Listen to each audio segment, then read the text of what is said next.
surprise me.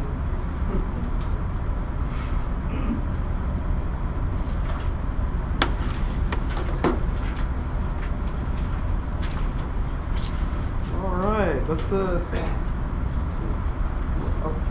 go ahead and get going here. I'll say a prayer for us, and then we'll start here in Daniel midway through. Well, not quite midway through. Chapter 3. Heavenly Father, thank you for tonight, and thank you for this church and this community that we're able to serve in, that we're able to live in, and just to be with us in our conversation tonight, guide us, and give us the wisdom that we need to not only honor and glorify you, but to just live the lives that you've called us to live. In Jesus' name. Like I said, we're in chapter 3. We're partway through the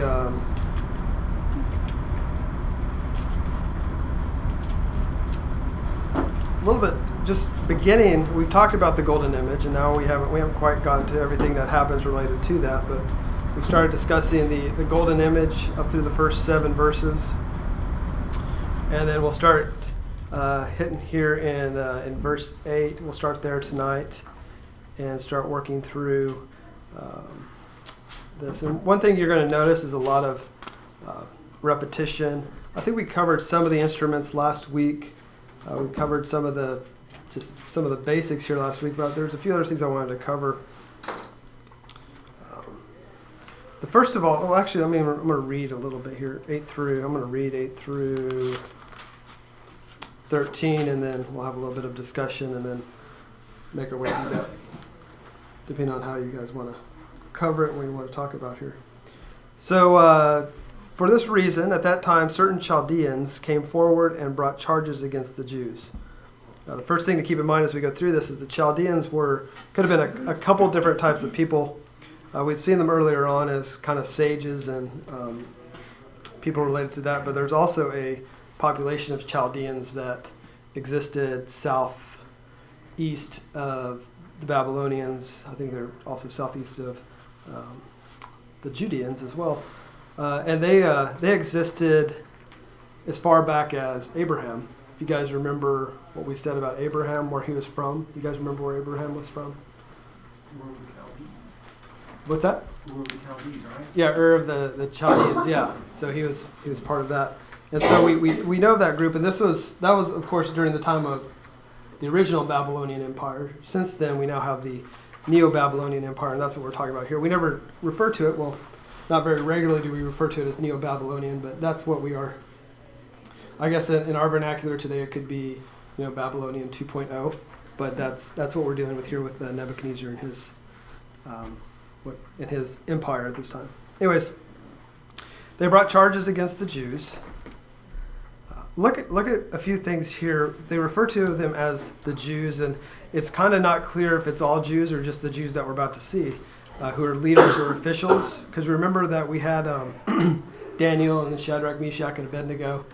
They were all, of course, Jewish officials, but there are probably several other Jewish officials that we never really even talk about or read about or see about. Now, you'll see them outside in other texts from the ancient Near East text. You'll see these other Jewish leaders. But here, specifically in this story, we really only focus on these 4. So they responded and said to Nebuchadnezzar the king, "O king, live forever." We've learned that if you don't respond to the king in that way, you're typically going to get killed. Or some sort of severe or dire punishment. So they always would address the king in that regard, or something to that effect. "You, O king, have made a decree that every man who hears the sound of the horn, flute, lyre, trigon, psaltery, and bagpipe, and all kinds of music is to fall down and worship the golden image." So we talked about all these instruments last week, and what a horrible sounding orchestra this probably was. And how it was mainly based on how it's written here, how it's most likely probably just thrown together and wasn't really a orchestra as we like to think of as like a symphony type orchestra, which was something that'd be pleasant to listen to. This was probably to the author's point of what he's trying to do here when he was writing this, is to make it sound like it was disorganized, and not very good and just kind of chaotic. And that's what he's trying to set Nebuchadnezzar up as. Not a, he did not like Nebuchadnezzar. The author of this book did not like Nebuchadnezzar, and he's trying to put a little bit of Jewish anti-Nebuchadnezarism into this, if that's such a word. Verse 11, but whoever does not fall down and worship shall be cast into the midst of a furnace of blazing fire. This verse, verse 11 there, freaked out our 14-year-old when he was like 4 or 5 years old for years, it seemed. He would talk about throwing people in the fiery furnace. Not in a mean way, but if someone upset him, he's like, I'm going to throw you into the fiery furnace, because he heard about the fiery furnace. And he also did not want to get thrown into the fiery furnace, so he tried to behave. 3 or 4 years old when he read about this, it was kind of a funny thing. And so he'd always make reference to the fiery furnace, and doesn't seem to be afraid of it anymore, unfortunately. But at that point in life, he was. Verse 12. There are certain Jews whom you have appointed over the administration of the province of Babylon, namely Shadrach, Meshach, and Abednego. These men, O king, have disregarded you. They do not serve your gods or worship the golden image you have set up. So these Chaldeans, what are they attempting to do here? Well, see, they're probably angry at the fact that these Jews, these are exiles, Mm-hmm. whereas they were natural-born citizens. Right. And so you've got these outsiders who were placed above you. Right. So they probably had targets on their backs most of the time. Right. Yeah. And what had happened just recently after the king's dream, right? After the king's dream was interpreted, Well, they're set up even higher. promotions. Yeah. I mean, Well, it's even like, before that, in the very Mhm. first chapter, when we were reading too, that they were the best at, he promoted them because they were the best of all the. They were the best of the best. Yeah. Yep. They were, yeah. They went to the school, they did well, and Yes. were promoted for it. Yep. One thing so they're just jumping back up to verse 8. This is how much fun Hebrew is. The word, so brought charges or denounce, it's a kul kareshon is the word, and it actually means eat the pieces. So put that together and think about what brought charges means. So if you think about eat the pieces is kind of pointing towards, some people would believe it's pointing towards Daniel in the lion's den, which we'll eventually read about. And so it's a similar sort of word that is brought up against Daniel, as in he will be eaten to pieces by the lions, which we know, of course, that does not happen. So it's just interesting usage here. I don't think anyone would ever read that as it came forward and eat the pieces or eat to pieces against the Jews, but that's actually what it's saying here. So just some interesting usage. You got to remember that there were not a lot of Hebrew words. There are probably 8,000 to 10,000 of them, and so they had to use them as creatively as they possibly could to get a point across. And this was one case where that seemed like that. What else do you notice in here?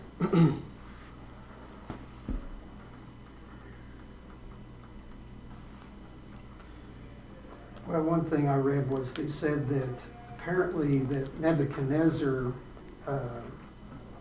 was a tyrant both from a religious standpoint, in that, you have to serve his gods, or really himself, Mm-hmm. And then I'm sure that he put away people politically, so to keep a stronghold over his empire, he needed this blazing furnace. This isn't something he just fired up every now and then, is kind of what I gathered. Right. That this was used often Mhm. to execute people. Yeah, it wasn't just a random or very seldom thing he did. It was pretty regularly. And I think we talked last week a little bit about it, that it was probably also the same furnace they used to build the very statue that was just built. The that smelter. Yeah, as a smelter for that. My commentary Bible says that there's a good possibility that the statue itself was based on his dream, Mm-hmm. and to try to show people that he was better than God, Yeah. he built it solid gold. Yeah, just because the head being gold wasn't enough. He wanted the entire. I want to show you that I'm going to last forever. Yeah, which we know didn't happen, so it's all right. Jump down to verse 12. So one thing you have to think is these guys were constantly on guard for their lives. It wasn't like now we've been promoted to this higher level of status where these officials who've been given all this power. They were constantly on guard of someone coming behind them or backstabbing them or saying, hey, these guys are not, as we see here, bowing down to your image, O great king. Let's go kill them. So they were constantly having to worry about that. It's kind of similar to, if we want to take it back to the story of Queen Esther. Even though she was thought of as the king as being the most beautiful wife that he had, and of course making her queen, at the end of the day she was still Jewish, and she still had to worry about what could possibly happen to her, because once they found out she was Jewish, it could be really bad for her, because of course they did not like Jewish people. And so she did everything she possibly could, of course, to not give away that she was Jewish until the very last minute, knowing that what would happen if she did admit to that. So a similar sort of thing. She was always kind of on edge of knowing that if they ever find out, or if they ever decide to go against me, they have all the rights to do that. And the same we have here with our three friends that are listed there in verse 12. Before we jump over anything else, go ahead. Yes, ma'am. Daniel's name is not mentioned. Was he just kind of out of town at that time? This was going on, or there were some people who say he was. He not left. targeted at this time? Any thoughts on that? Yeah, some people have said that he left. He had left town or was not in the area at this time. I have seen some commentaries on that. Others say he just wasn't part of the story at this point, and so just didn't cover it as this part of the story. So it's just The charges may not have been brought against him because he was much higher ranked than these guys. He was, but he wasn't bowing either, though. So That's all right, but You never these guys know. may have been a little fearful about it. yeah, Careful whose toes I step on. it could I'll it take could out have his buddies, but yeah, if I go that far and it turns against me, I'm the one in the furnace and I know it. right. Yeah, I mean it could be, but then again, whenever you get to him in the lion's den, I mean, yeah, it could go. That was before he got really Right. pumped up again. You're right. That's true. Yeah, I know. It's one of those things where when the Bible's silent on it, we can make some assumptions, but they aren't really too clear about it. Just got a quick question Yes, sir. for you. Uh-huh. We know that these four gentlemen were anointed by God, and that's why they got the special dispensation that they had. How do you think the rest of the Jewish community was treated? So I've seen a little bit on it. A lot of them kind of just lived their lives for the most part, kind of under the radar. Because I think maybe it was the first week we talked a little bit about it, when these guys were forced to eat the Babylonian food, and then they went to the eunuch and said, hey, how about let us just eat vegetables? The commentary and some of the history around that would say that, well, the people who were actually just living in society were able to keep a lot of their kosher laws and didn't have to deal with that sort of thing. So they weren't getting forced into it as much as, say, the officials were. So you think this threat of fiery furnace didn't apply to them? Well, The general Jewish public? it gets very specific here whenever it says the Jews, as in the Jewish officials.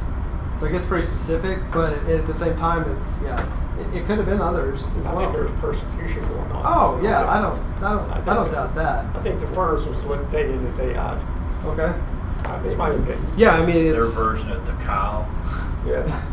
yeah, it's again, it's one of those things where it's not a lot of evidence on it, but it's very possible. Just knowing the history and the craziness of Nebuchadnezzar could actually be very possible. So The other history we read as it goes along with this is the history is happening in Israel right now, so you don't get a picture of what was happening to the Jews in Babylon at this time. right, you know, it's not as clear. From other scriptures I'm referring to.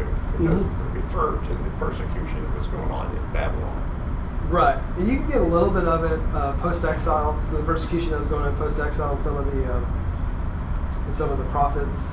Well, that's not post-exile, but if you look at like Nehemiah and Ezra, you can see kind of an idea of some of the persecution that's going on because they forced them from building the wall, and then you can't build the wall, you can't build the wall, you can't build the wall. It was people kind of that was an oppression side of things. But you're right, the day-to-day detail you didn't see a lot of. You get the day-to-day detail what was happening in Israel, but not with the ones that are happening. So. Yeah, that's true. That's true. One thing that before we go on here is something that the king has to be aware of is what the people are doing, the Chaldeans are doing to them, what are doing to the king, is they're kind of painting them in the corner, right? Because if they say that you, O great king, has made this decree, if you make a decree, can a king back out on it?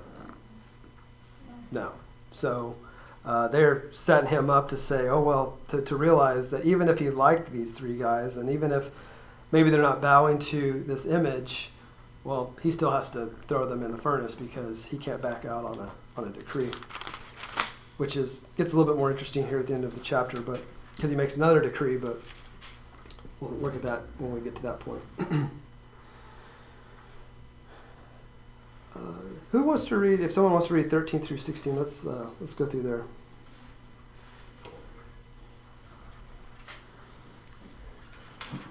Then in a furious rage, Nebuchadnezzar gave orders to bring in Shadrach, Meshach, and Abednego. These men were brought before the king. Nebuchadnezzar asked them, Shadrach, Meshach, and Abednego, is it true that you don't serve my gods or worship the gold statue I have set up? Now if you're ready, when you hear the sound of the horn, flute, zither, lyre, harp, drum, and every other kind of music, fall down and worship the statue I made. But if you don't worship it, you will immediately be thrown into the furnace of blazing fire. And who is the God who can rescue you from my power? 1 through 16? No, you're good. Just right through there is good. What's the king trying to do here? What do you guys think he's trying to do? Give him a second chance. Yeah, why do you think he's trying to give him a second chance? Because he likes them. He probably does, right? They're probably doing a good job, making them a little bit extra money. They're keeping the Jewish people from revolting and doing what they're supposed to do. So he gives them or tries to give them a separate chance here. Yeah. It's kind of curious that he's in a furious rage during all this. Why do you think he was in a rage? He's being set up. He's being set up. He's being set up by the Chaldeans, right? It's like, oh, come on, guys, really? Yep. And so he tries to get out of that vow that he made. Yeah. By giving them Another a second chance. Yeah. Because he typically would not be the guy to give people second chances. Yeah. And he does here. So we can kind of see him trying to get them out of it. But also in verse 14, so he's trying to make sure they're clear. It's like almost like, are you sure you actually understand what's going on here? It's kind of a feel I get from that. And then he just repeats everything that we've already said, that he's already said up to this point.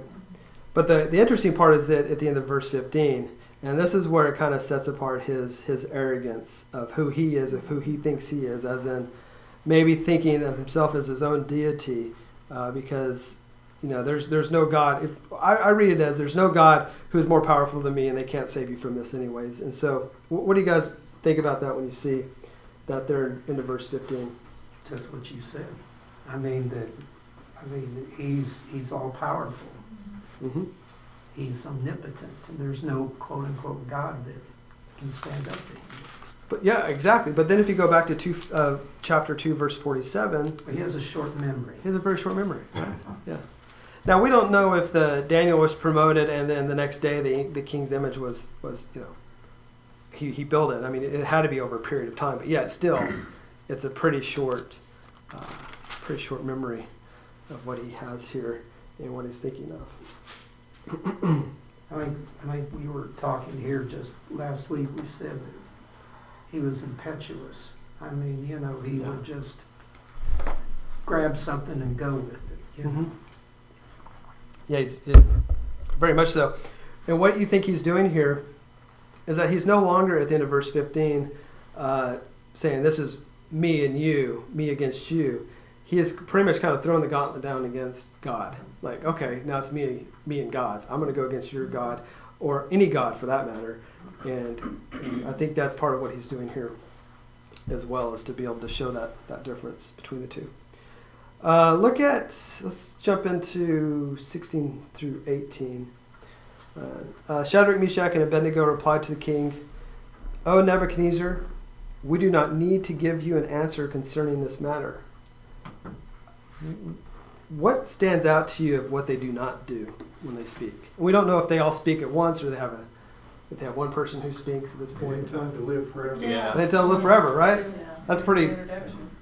Yeah, exactly. It's pretty brave and gutsy to be able to say that, "O king, do not live forever." They just come out and say what they want to say. And like I said, we don't know if they had a spokesperson among the three or they just kind of knew at once they were going to say it together. But we do not need to give you an answer concerning this matter. So a very bold statement that happens. And so they're shifting kind of any hope that Nebuchadnezzar's sane enough to ever let them go to putting all of their hope in God and their God at this point. And they continue to say that, "If it be so, our God whom we serve is able to deliver us from the furnace of blazing fire, and he will deliver us out of your hand, O king."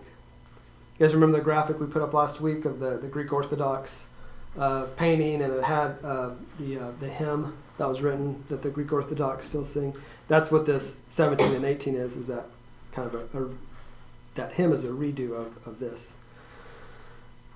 But even if he does not, let it be known to you, O king, that we are not going to serve your gods or worship the golden image that you have set up. So even if their God does not save them, they are still not going to worship Nebuchadnezzar God or worship Nebuchadnezzar or the image that he's set up. So that's, again, similar to if you went back to Esther 4:16. What is she? We did Esther 3 or 4 weeks ago in Sunday school. What is the thing that she finally comes to the realization? It takes Mordecai a couple times to talk to her back and forth between. They never actually talk directly. It's the eunuch and others going between the two. But what does she finally come to the realization that these guys have come to the realization of? You guys remember what she finally realizes? I perish, I perish. She perishes, she perishes. Mm-hmm. If it's over, it's over. I am not going to give up what I believe in. And even though she knows, and these guys know that their lives may not be spared, they're still doing the right thing. So it's a similar sort of story here. And I just could not imagine having to face that. That would be extremely hard. And but that's something that she faced and something that these three are facing, that no matter what, they're doing the right thing. All right. Let's see how Nebuchadnezzar responds to that. If someone wants to read 19 through 23, we'll go through that. Then Nebuchadnezzar was furious with Shadrach, Meshach, and Abednego, and his attitude towards them changed. He ordered the furnace heated 7 times hotter than usual, and commanded some of the strongest soldiers in his army to tie up Shadrach, Meshach, and Abednego, and throw them into the blazing furnace. So these men, wearing their robes, trousers, turbans, and other clothes, were bound and thrown into the blazing furnace. The king's command was so urgent and the furnace so hot that the flames of the fire killed the soldiers who took up Shadrach, Meshach, and Abednego. And these men, firmly tied, fell into the blazing furnace. Thank you. All right. So Nebuchadnezzar, what do we see here? He is extremely upset with them right now. And I think part of that is arrogance, also embarrassment, and probably a little bit of sadness tied into that too, that he's having to toss his 3 friends in there, or 3 officials in there. And it may be hard for us to... I'm not saying long live the king sort of thing. Yeah. May not have been... May not be the right thing to do, right? Yeah. Okay, heat it up and throw them in. Why would the author put 7 times more than it was usually heated? What's the significance of 7? Yeah. What was that, Gene? Completion. Completion, right? You can't get it any hotter. It's an extreme amount of heat, which is just kind of shows how much of a maniac this guy was. Because I mean, fire it for the most part any temperature. You guys could argue this would kill you, right? This is probably, this literally pulverizes anyone who would. Well, he shows he wasn't really too smart if he used his strongest soldiers to tie them up and take them to the furnace. Why do you think he did that? Because you got to think, these are three guys who are not armed. They're not fighting. It's not like they're trying to fight this guy or fight this. Why would he do that? There's I think he thought he was showing his power. Yeah. showing his power. I think it's showing his power, but also his weakness of not really being too sure about if he is that powerful. And so let me just show you how powerful I am, and to do that, I think there's a couple Maybe things he thought going on if God was going to deliver them, he thought that they would be able to just bust through the ties and take out, take out the soldiers rather than just let them sit in the furnace and be like toasty. there. Yeah, possibly. Yeah, it's hard to tell, but I think he's trying to show his power, but the same. Yeah. I think there's a physical thing there too. Okay, go ahead. Them guys didn't walk in on their own; they were thrown in. What? So you had to have They were- a pretty powerful Well, guy they to fell in throw them in. because- Fell in. Yeah. I've seen some commentaries on that, but I've also seen it that they willingly went in.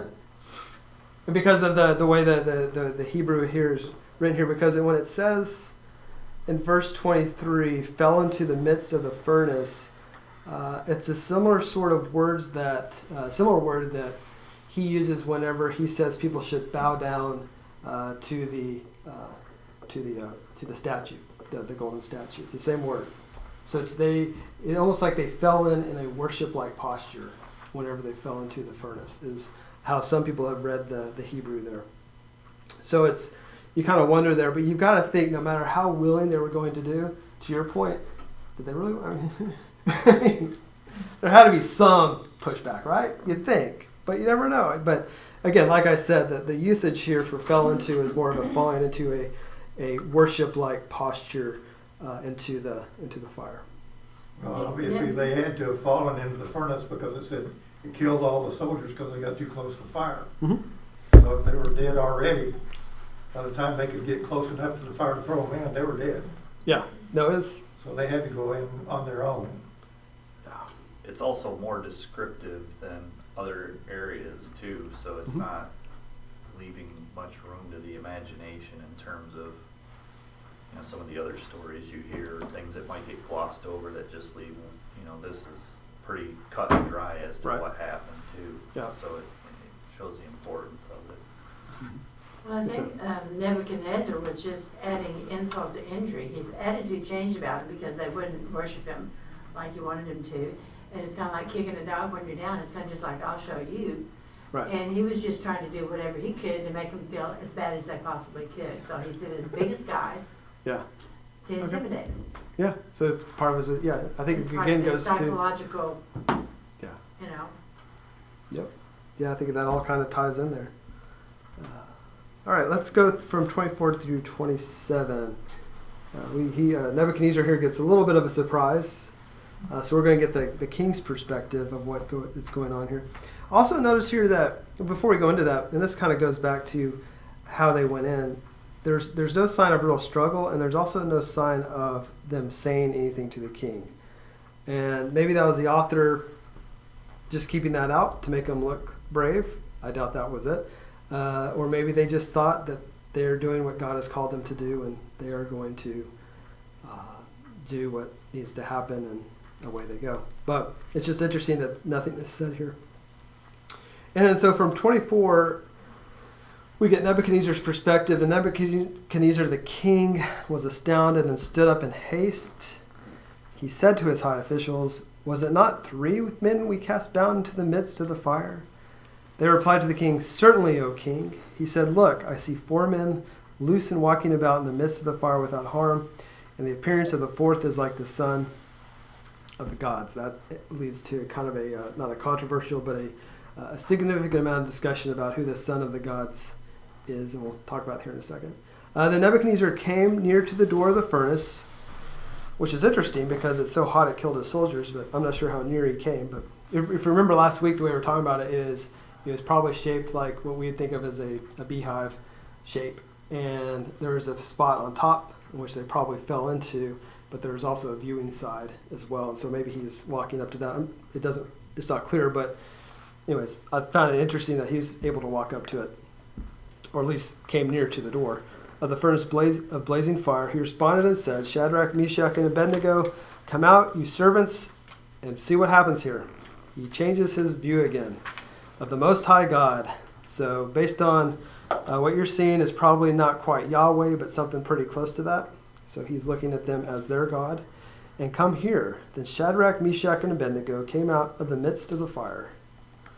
And then we get all of the officials, the satraps, the prefects, the governors, and the king's high officials gathered around and saw in regard to these men that the fire had no effect on the bodies of these men, nor was the hair of their head singed, nor were their trousers damaged, nor had the smell of fire even come upon them. It's an extreme, wonderful miracle for them. Who is the? So let's talk about this. Who is the fourth person that you think he saw in there? Could be an angel, or it could be pre-incarnate Son of God. Yep, could be. But I don't know. I don't have an opinion. There's debates on both sides of that. Some people say it was Gabriel, which was like the angel of fire, and but it wasn't. And so that you'd say it's Gabriel, the angel of fire, which could have been. But then you take it. Some people have taken it even further and said, yeah, okay, it was Gabriel, but it was not his righteousness that saved the three. It was their righteousness that saved Gabriel from burning up. Oh boy. I know. I'm just giving you their thoughts on it. It's good to hear other thoughts, right? But clearly it's got to be from heaven, you know. Oh, what's that? Clearly it's got to be someone from heaven. Got to be Yeah. a It's person. a heavenly body. Absolutely. Yeah. Absolutely. No doubt about that. Well, Yeah. could it be like a ministering angel to give comfort to the three and everything? It could have been. Why would he be there? That's the big question because it doesn't say why he was there. No. Right. Right. So, like it says it looks like. Well, this is his viewpoint, right? Where it says, it's literally Nebuchadnezzar's viewpoint there in verse 25. And the appearance of the fourth is like a son of the gods. So he's the one who is seeing this. And so, so Nebuchadnezzar's viewpoint, he's not thinking of Gabriel the angel. He's not thinking of Jesus, certainly, or any sort of Jewish Messiah. Yeah. So he could be thinking of the maybe some of the lesser gods, the pantheon of gods that they believe in, possibly too. But then again, what happens? He changes his viewpoint in verse 26, where he now recognizes the Jewish God as the Most High God. So he's not quite monotheistic here, but he's making his way in that general direction, but he's not quite there yet. So as you can imagine, he is probably quite a deal to know that you threw three people who were supposed to, for the most part, burn up immediately, and now they are walking around with the fourth. That could probably freak about anyone out. They are loose, and then whenever they finally come out, there's only three of them that come out. So the angel, son of God, however you want to depict it, divine being leaves, and they come out and they are fine. And everyone witnesses this. So it's one of those things that's kind of interesting, is that it's not just the king and a few other people who see it. That's a significant amount of people that are in verse 27 who sees and witnesses that these three men, Jewish officials, have made it out of the fiery furnace. I imagine none of them have witnessed anything like this before, and so it's quite a deal for this group of people to see that. I always get the idea that, if you back way up, the three are thrown into the furnace, and this has likely happened many times, and so, it's like, well, that's the end of them, but yet something must have been going on. Possibly they were talking, possibly they were singing. I'm talking about the three, Shadrach, Meshach, and Abednego. Oh, okay. Because why would he leap to his feet in amazement? I mean, he did, and it said, and he looked into the furnace. Oh, So, you're saying you see typically what they I'm would saying? just throw people in and walk away because Yeah, they've just done walk this away. before. I mean, Yeah. just like a factory process. Like a you know. sporting event to them. Yeah, or something, I mean, like the but- Romans. Huh. I mean, something must have happened, says, for him to leap to his feet in There were four amazement. people there. Yeah, but to Richard's point is this has become such a common thing that why would they even stick around and watch it? Because they're just He wanted to see them because they got through just telling him off, basically. okay. That, I could see that, or he had some sort of care for them, or yeah, it's more to him than just a typical everyday person. These were Maybe the King live forever aspect of it was just enough that, all right, I'm gonna watch you die. yeah, it could have been that yeah, I kind of remember, kind of a revenge. what little kids do with big bonfires. They throw stuff in there Okay. and they watch it Watch it burn. burn. Just watch it burn, right? You know, that's Big kids do that too. because Yeah, I was gonna say, guilty as charged. I'm sure what Nebuchadnezzar was expecting is if it's a beehive furnace like you suggest, Yeah, the ball usually kills them. right. As they just lay in a lump at the bottom and they burn up. Okay, hey, that's pretty cool. hmm But now the fall didn't kill them, the fire didn't kill them, and they're walking around with this fourth god. Yeah, yeah. It's just But the point, it's been You know, as so I it's like see that. it was about Nebuchadnezzar's God versus the Jewish God. quick, right? And so if he's got that going, I'm gonna sit there and watch just to make sure that their God doesn't come out. I want to see how this turns out. Okay. Well, they had already told them that their God could save them. I mean, Okay. so Yeah. you had to watch and see. Yeah. Okay. Let's see if your God will save you. Well, then you had to have the portal somehow on the side of the beehive because I mean, Yeah. For him to see it it. says he leaped to his feet, so he must have been sitting there able to look in. Right. hmm Yeah, and that's how I've seen the design of it, and they would The watch. fireplace is hot Yeah. in front of the fireplace. Right. It's much hotter at the top of the chimney. Yeah. Which is Like where a they chimney- came giant into. chimney. Yeah. That's all it basically is the concept of Yeah. giant chimney. And Yeah. if he took him in from the top, that's the reason it was so much hotter up there for Okay. those guys. Yeah. And he could get close enough to it down here. It's hot, Yeah. but it's not as hot because it's drawing that direction. Oh, good point. Okay. Yeah. All right. One thing I wanted to cover with the when he says most verse 26, Most High God, we're going to take that as he's referring to the Jewish God, and that's what most people would take that to be, at least nowadays, from kind of a more of a monotheistic viewpoint. And as of course as a universal authority. Now the pagans like him would take it as somewhat of universal authority, but probably just the highest God of all the gods. So there's almost two different conversations going here. So you could take that to be most high of God of all gods versus the Jewish people saying just ending it at the most high God. And we'll cover a little bit more of that here closer to the end when he makes his new decree, but just some things to think about with that. All right.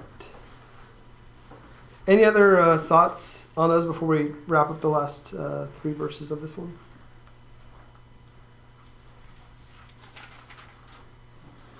I guess, So, Matthew, just a question. we kind of go back into chapter 2. Yes, sir. This is after that rescue, looked at God of gods, but Nebuchadnezzar hadn't actually said Most High God, so he just acquiesced that there was a God. Where are you referencing to? In yeah, I mean in 47 we have the God of 46 and 47 Yeah. says, your God is indeed God of gods. And so Nebuchadnezzar was polytheistic, right? He had a whole host of gods. he did. And so back in chapter 2, he's recognizing Jehovah God as being among the gods. But now that he sees this, he says, okay, now he's Most High God. So he's elevated Right. a little bit. We would call that a henotheist. Yeah. So you have the high God, and then you have, but you still believe in other gods. So henotheist is what So it's, that'd be looking. you know, now that he's seeing this, he's sort of elevated our God one more step. Yeah, when we're up, yeah, looking good. Yeah. So he hasn't given up polytheism yet. He's just this is the Most High God. He doesn't quite. I don't think he ever quite gives it up. Even in the next chapter, Yeah, he keeps marching down this path, though. yeah, he's getting there. He's getting there. We'll talk about that in the next chapter a little bit too. So did we get to 28 yet? Yes, sir. We are about to. Okay, How would you like to read 28? I'll read it for Okay. you. Nebuchadnezzar responded and said, Blessed be the God of Shadrach, Meshach, and Abednego, who has sent his angel and delivered his servants who put their trust in him, violating the king's command and yielded up their bodies so as not to serve or worship any god except their own. Okay, what are your thoughts on that? In the Babylonian religion, Mm-hmm. they had gods. Did they have angels? Because Nebuchadnezzar recognized the fourth person as an angel. Sent. Yeah. That's my translation anyhow. No, it's mine somebody too. else might not have No. angel. Anyone else not have angel? I think everyone probably. I've got angel. Angel. Yeah, I've got ESV. It's got angel. Yeah. How would he recognize an angel if in the Babylonian religion they don't have angels? He identified him as an angel. Yeah, that's a big question. You kind of wonder if the author added that as Yeah. part of it, or an editor added that as for clarity for the people who are hearing it the first time. I mean, what do you think about that? I mean, could you see that, or do you think I think maybe he knew of angels, or have No, he heard? reiterated the term angel. Yeah, yeah, So where did he get that from? I have no idea. yeah. Another mystery. It is, and because he kind of gives an idea of. Well, first of all, look what he does here. He doesn't admit yet that this is his God or anything related to his God. So he talks about the Most High God in 26, but now he refers to him as the God of these three, which is, he probably forgot their Jewish names, but he refers to them, their God, their Jewish God, but using their Babylonian names. Some people have a lot of conversation they like to have about that, about why he did it that way, but here or there, it is the Jewish God that he's referring to. Well, if you get down to it, Yep. the first commandment says, "You shall have no other gods before me." Right. So God is saying, you may have gods, but they're not higher than I am.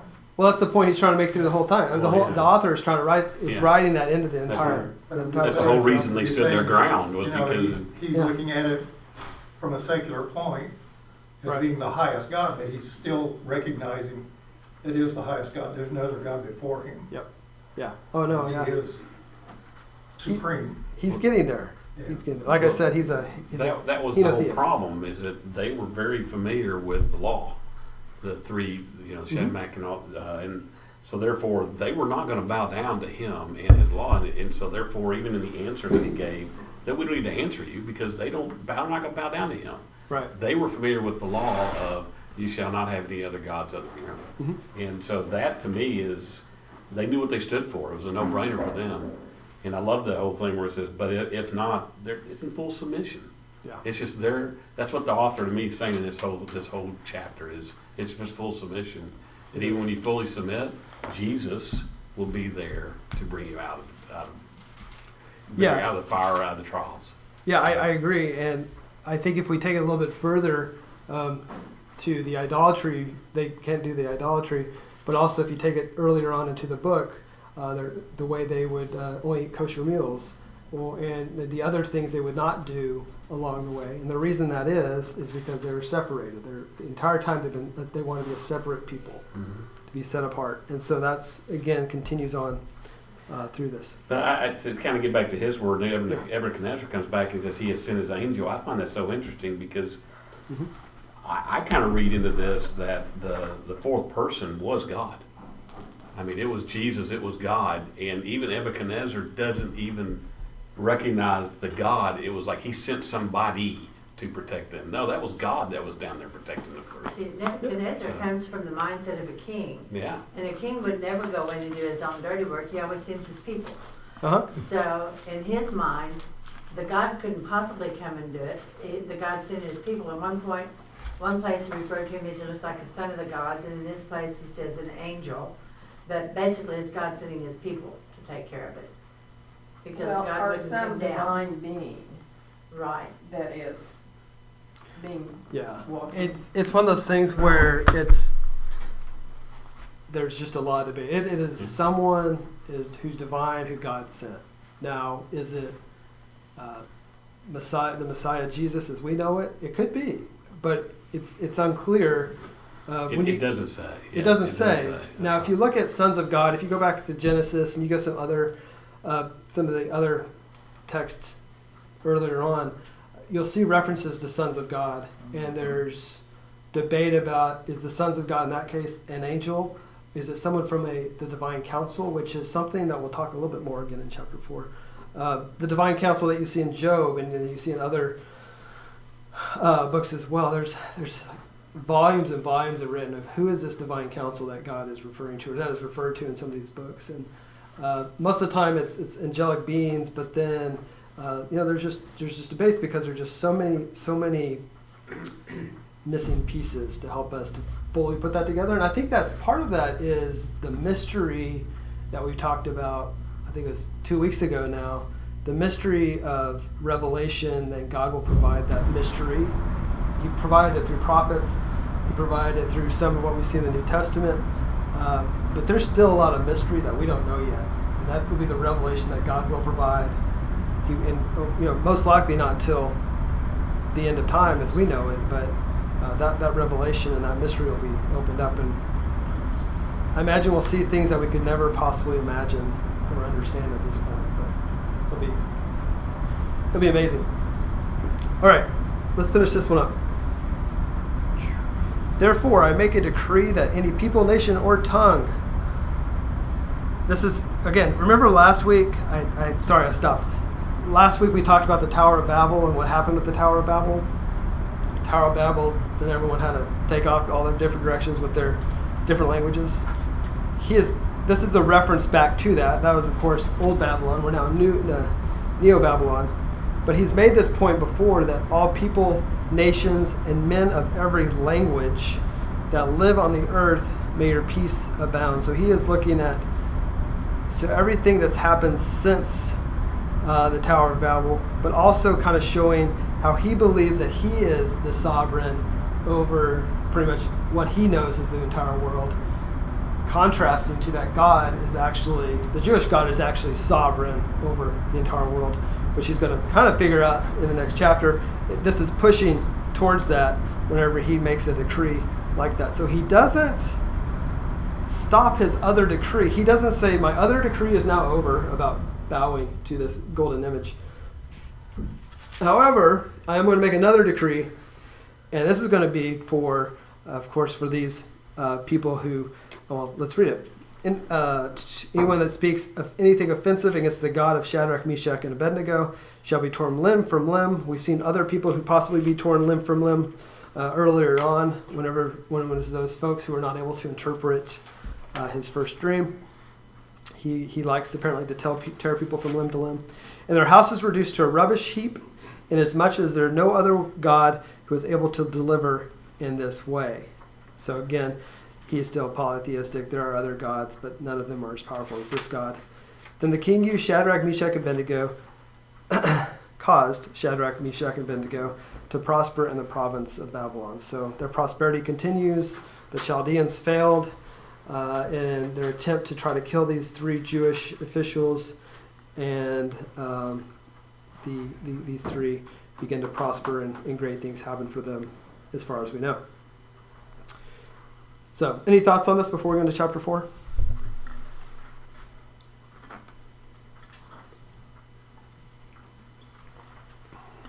It's one of my favorite Isn't that great? in the Yeah. Bible. We could probably spend a whole lot more time on it, word for word, but it's powerful of showing us who God is and who we are. Well, for me personally, it's exciting because I do believe in the pre-incarnate appearance of Christ before he actually was born. And this is just one of 3 that I can think of. Yeah. No, I don't ever want to take away from that possibility because I think it's there, but I think it's good to explore other options too. Well, you might without recall taking away from when it. Jesus was talking to the Pharisees, they kept trying to pin him down. He was talking about how long he had been around. And finally he said, before Moses, I am. Before Abraham. Or was it Abraham? Yeah, I before am. Abraham was, I am. I am. And they picked up stones. yeah. They couldn't handle that. Yeah. I mean, he, he made it clear, that's how when Moses asked God, who should I, when you say that, I'm here to free my people, he said, well, and which God was that? Tell him I am. Oh yeah. Yeah, I mean, you go And all that's the way what back to the Jesus beginning of was time. Yeah. referring to also. I mean, Oh, it's good. All right, let's move on to chapter 4. We'll try to knock some of this out this evening. This is where we think Nebuchadnezzar acknowledges God. Well, he does acknowledge God, but he's still not 100% there. So we see where this king who thinks that he's sovereign actually comes face to face with a sovereign king. Anyone like to read the first 3 verses here? To the nations of the peoples in every language who live in all the earth, may you prosper greatly. It is my pleasure to tell you about the miraculous signs and wonders that the Most High God has performed for me. How great are his signs, how mighty are his wonders. His kingdom is an eternal kingdom. His dominion endures from generation to generation. Does this sound like Nebuchadnezzar? No, he's not kind of really. getting there. He's getting there, but kind of not. No, it doesn't sound like him at all. Yeah, it's interesting. First of all, this is the beginning of a public letter. This is an epistle that he's writing that will be interrupted, and then he'll come back later on to finish it up. But if you look at the format and the context of this, he is writing this as a very typical. Some people say it's more Persian than Babylonian, but version of a letter. So the beginning of a letter of what he's writing here to the people who are reading this probably for the first time, or at least hearing it for the first time. If this is shortly after watching somebody walk out of a fiery furnace, he might be a little bit on his tiptoes thinking, I better score some points while I can. So that's the question: is he writing this letter to? Is this an immediate letter that he's writing right after, and he's trying to not make up, but continue this new decree that he has? I'm a little fearful of this God now. I see how strong he is. And let's all kind of get on board here, so we don't get struck by lightning or whatever it is that they're worried about. The only thing that sounds like Nebuchadnezzar to me is where he says, the wonders that the Most High God has performed for me. Mm-hmm. Made it about himself. And that's typical of Nebuchadnezzar, but that's the only part of that Exactly. whole thing that seems like Nebuchadnezzar. He did this for me. It's still about him. It sounds a little like Psalms in a way, doesn't it? The chapters 4 and 5 are the whole letter, and this is just the introduction to that letter. So 1 through 3 is the beginning of the letter, and then And then it's a narrative that ends up at Yes. the end of chapter 5. right, and so So is this just the beginning of the whole narrative? it's the beginning. Well, it's a letter, and then a narrative, and then we get Daniel's interpretation, and then the letter comes back in chapter 4. But then, chapter 5 will continue because actually at the end of chapter 4, we really don't see Nebuchadnezzar again, because if you look at chapter 5, we start talking about the next king, Belshazzar. Yeah, so it's the end of, it's the end of 4. Yep. So all of 4 might be just one narrative. Yep, and so 36 of chapter 4 is when the letter continues and ends in 37. Is Okay, that might be. what I've seen. When we get there, we'll talk more about it, but that's the evidence that I've seen on that. I don't think we'll get that far this week, so we can dig a little bit deeper into it, but yeah. So you have to be careful about inspired notes and study Bibles, but there's some thoughts about 4:1 through 4:3. Does it belong to chapter 3 or does it belong to chapter 4? Okay, so yes, so that's based on the idea of it being Masoretic text, Yeah. and so the Masoretes would have looked at this as still being part of chapter 3. Our versions, I think everyone in your probably version is probably starting in chapter 4 with the beginning of So letter. if it was 4, then all of 4 becomes, in my mind, the narrative. This is the introduction to that narrative, and you get this narrative, and you get Okay. conclusion at the end of it. Yeah, yeah. So, yeah, absolutely. You could look at it that way, and I believe that's how the Masoretes did it. In some of the commentaries that you see on this, you'll see the Masorete chapter and verses, and then you'll see what we typically see with chapters and verses, and they're usually off by about 4 or 5 verses. It's the same text, but they've put it, like to your point, this is the end of chapter 3. We have to start chapter 4. Well, then, I'm just saying, just acknowledging that there is a discussion about where it belong. I kind of like it at the beginning of chapter 4. Yeah. Because then it makes 4 an introduction, a narrative, and a conclusion. Mm-hmm. Oh, yeah. And that fits nicely in my way of thinking. No, I agree. I think I find it to be a little bit easier. When I read the Masoretic version of it, I agree, it isn't, in my view, but then again, I've always been reading the non-Masoretic version.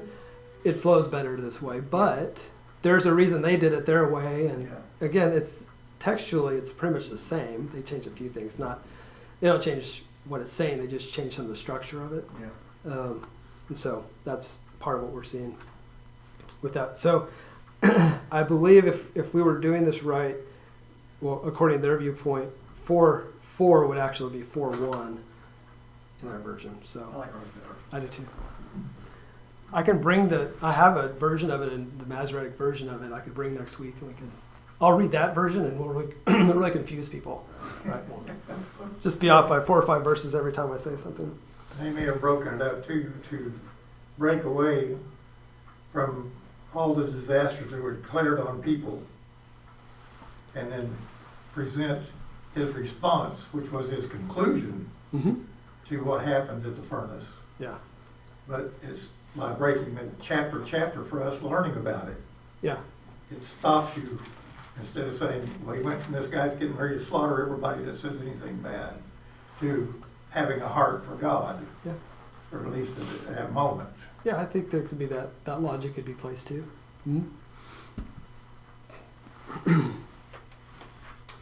Some things to think about whenever he writes about, and this, so if you look about, okay, we'll because of the references I'm about to make at the beginning of chapter 4 versus the end of chapter 3. If you look at 3:29, and then you look at what he's saying there in chapter 4, verse 1, he's still bringing in all the people, nations, and men of every language, maybe men of every tongue. He's bringing again that in because that viewpoint that he has of who he believes his empire is, he still believes that he's not always quite there yet until the end of this chapter with fully acknowledging God. Like I said, he's henotheistic, so he knows that there's this very most high God, universal God, but not fully. His pride still showing goodness. His pride absolutely is still showing. Yeah, it shows through most of this, especially how he explains his tree and everything. Let's see here. Do we want to do that?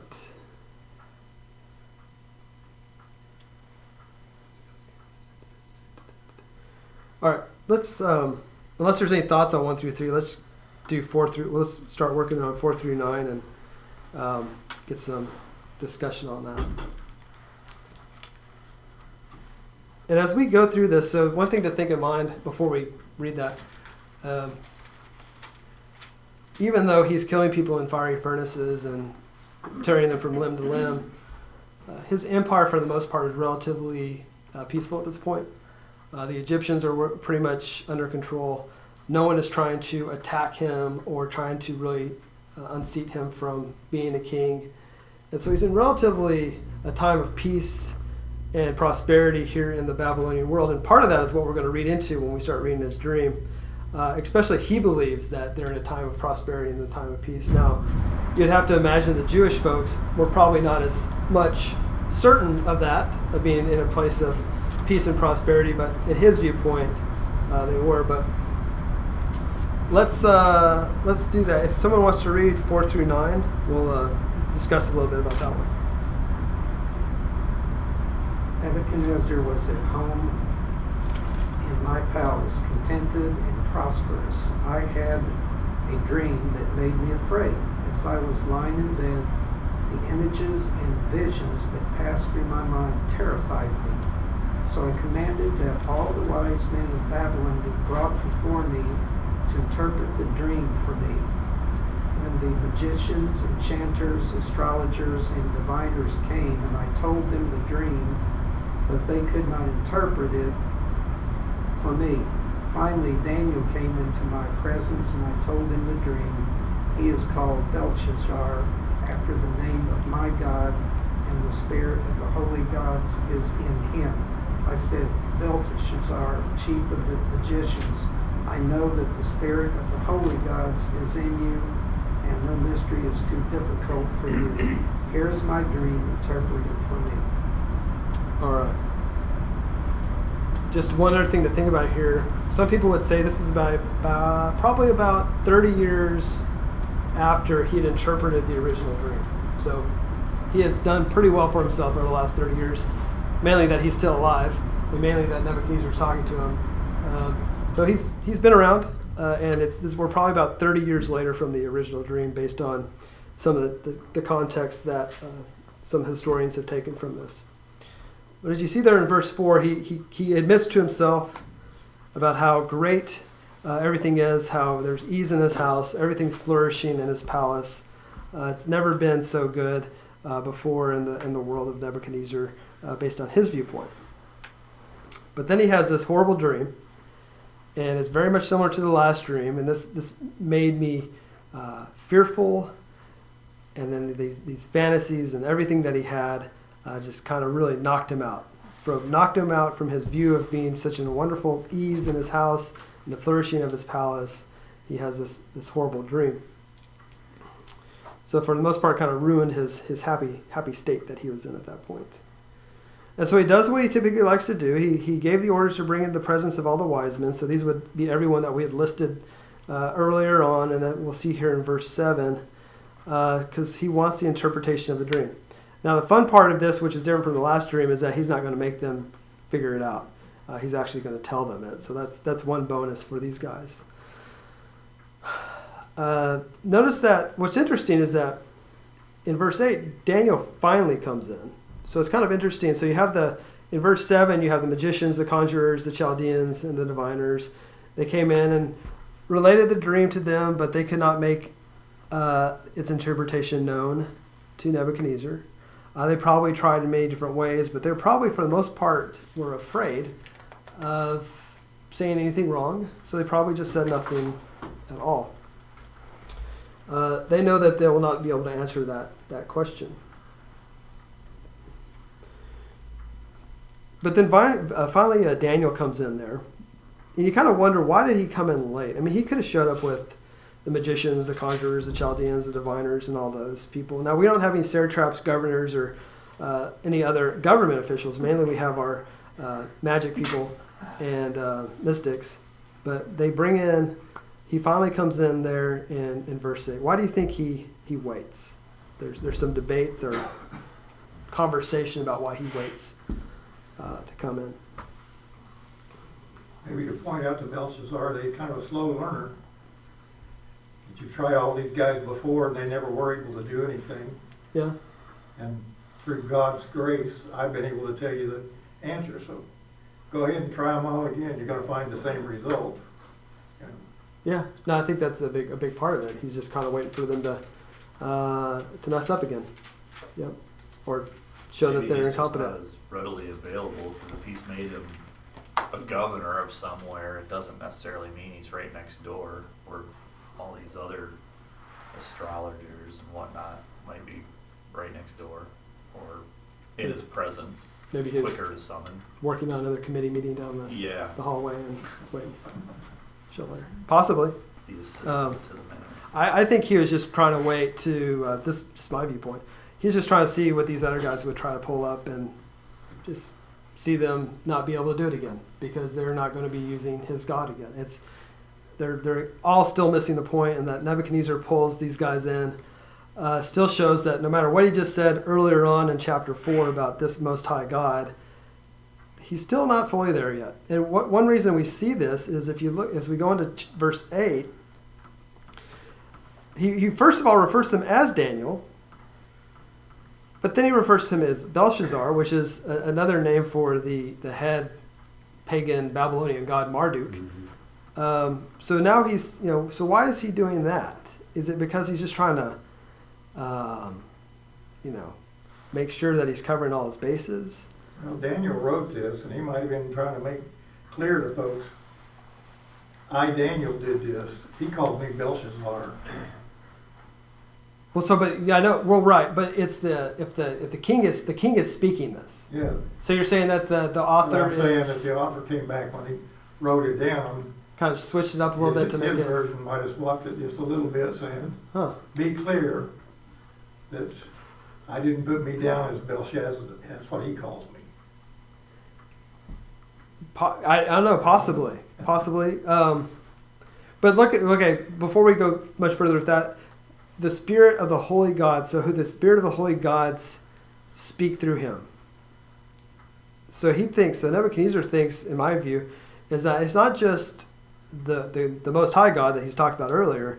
He thinks that all gods speak through him. Do you guys see that or get that as possibly what's going on here? He's trying to cover everything.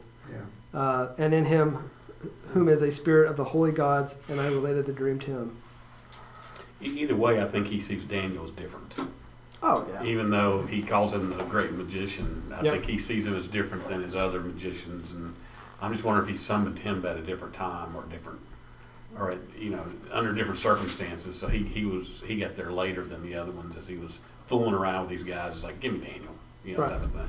So he's the head magician. Though he's a high up official over many things, he's also considered to be the head magician too. Yeah.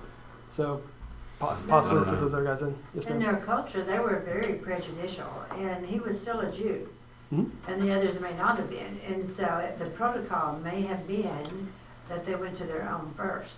Okay. I mean, that's just Could kind of. have been. Yes, Yeah. knowing how prejudicial societies operate, Yeah. you know. Fortunately, not anymore, So- but yeah, back then Yeah. it did. Yeah, and I think they probably still resented Daniel for the most part because Well, they you've would got never to. considered him one of them. Right. And plus, he had all the power, and they didn't, and they were upset about that. So they didn't run together. No, I bet they weren't hanging out. Yeah, at the water cooler. Or, There's Daniel over here, and then all these other guys over there. Yeah. There's Democrats over there talking about him. all right. I'm not going there. Okay. No, you're. Didn't either. That's funny. Okay. Like, in verse 9, O Belshazzar, chief of the magicians, since I know that a spirit of the holy gods is in you. So we see this kind of more beyond just a regular human capacity. If the spirit of the holy gods is in you, so there's a divine capacity here that he's admitting to. And no mystery. So this mystery goes to revelation. So it's not just, it's God's revelation. It's not just a mystery as in a mystery novel. This is God's revelation. He knows that God can reveal things through Daniel. Tell me the visions of my dream which I have seen along with its interpretation. So he really sets Belshazzar or Daniel up to be the one who can do this, and he admits why he can, kind of. He admits it as in he knows that the gods speak through him, not just the Most High God, but he knows that there's something special about what Daniel can do. And of course, obviously that is since he's been doing it for the last 30 years or so. So as we go into this, we start going into the interpretation of the dream. And it said, now these were the visions in my mind as I lay on my bed. I was looking, and behold, there was a tree in the midst of the earth. Remember, there's other trees in the Bible, and one of them was in Genesis, so we'll probably talk about that here in a second. I was looking, and behold, there was a tree in the midst of the earth. You may have a different one. You may have midst of the land. There's some debate about really what the right word is for that because of it could mean multiple things. And its height was great. Think of the Tower of Babel. The tree grew large and became strong, and its height reached to the sky, and it was visible to the end of the whole earth. Its foliage was beautiful, and its fruit abundant, and it was food for all. The beasts of the field found shade under it, and the birds of the sky dwelled in its branches, and all the living creatures fed themselves from it. There are several things happening here of what. So if we believe this. One thing we can believe this to be, this is one thing I want to bring up is this is God giving him this dream. Can we kind of go with that? Is that consistent? Okay. So God is giving, so the holy Jewish God, the God of Daniel, is giving him this dream. So think about that from that context as you look through this. You know, what this tree is supposed to be, and what the tree symbolizes, and what it is doing or was supposed to be doing, and contrast it possibly with what it was not doing. So who was the tree? Nebuchadnezzar's a tree, right? Well, Dan explains it later, so. Thanks. Just give it all away now. Yeah. So yes, Nebuchadnezzar. Spoiler alert. Well, thanks. Well, we're done for the night, and The so tree is his empire. okay, yeah. There's it starts with the empire, and then it transitions to him Right. and what he Well, is. he Yeah. is the trunk of the tree according to what it is, but the tree itself growing so large as his empire is spread out Exactly. over everything. Yeah, and if you he look at controls the known world or his known world at the moment. yes, and going back to who has land versus earth in their anyone? It's where it stretches over the land instead of the earth. Mine says the middle of the land. Okay. Tree Some would in say the that's a middle. reference to the Garden of Eden, Now mine says middle of the land also. middle of the land. So it's stretching beyond just the current Babylonian border. We could look at it that way. The reference, some would say the reference to the center of the earth points back to Genesis 2:9 in the Garden of Eden.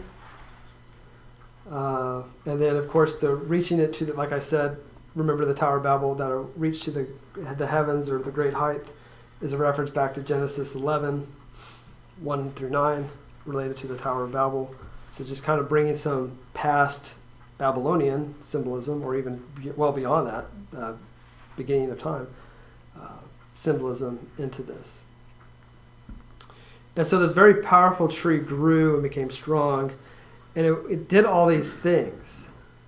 But I think what we're missing, what it's setting it up is that as a king, the idea would be that all kings were supposed to be representatives of God. They were supposed to be, pretty much, yeah, like I said, his representatives here on earth. And if Nebuchadnezzar was placed there by God, as we see in the Bible that there's authorities are placed by God, they are supposed to represent God. But we know that many authorities, many rulers, kings, prime ministers, presidents, you name it, don't always do that, right? And so they are given this huge, wonderful opportunity to do what he's supposed to do, to be able to provide, to have this beautiful community that's abundant to feed everyone, that keeps shade and protects everyone, and helps people thrive and grow. That's what we're seeing there in verses 11 and 12 of what this is supposed to be doing. And we're going to get the contrast to that here in a second. So we see that happening. Do you guys see how that's what he's trying to do here, what the author is trying to do through the interpretation or the description of the dream, of what's being seen here?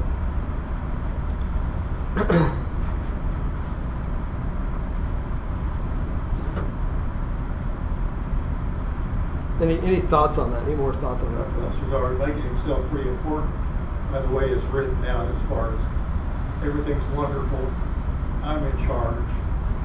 Everything's going well until the next few verses. Right. The scary side of the dream, but right now, he's having dreams pumping himself up pretty good. He And is. he's saying, I'm all sufficient. He is. He's supposed to be the sovereign, right? And he thinks he is. That's how he's interpreting it, but that's not what God is trying to tell him, right? I understand. Yeah. No. Yeah. But that's what Nebuchadnezzar thinks is that look at this great kingdom I have. I've done all these wonderful things. It's flourishing. People love me. I'm taking care of things the way I should be. But of course, it's the exact opposite is what's happening here. And then we have this. Okay. I have 4 minutes. I'm sorry.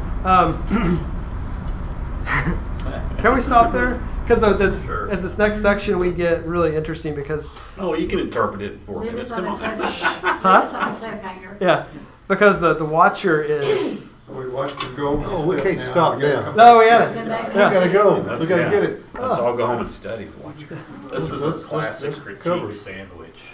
Good, bad, good.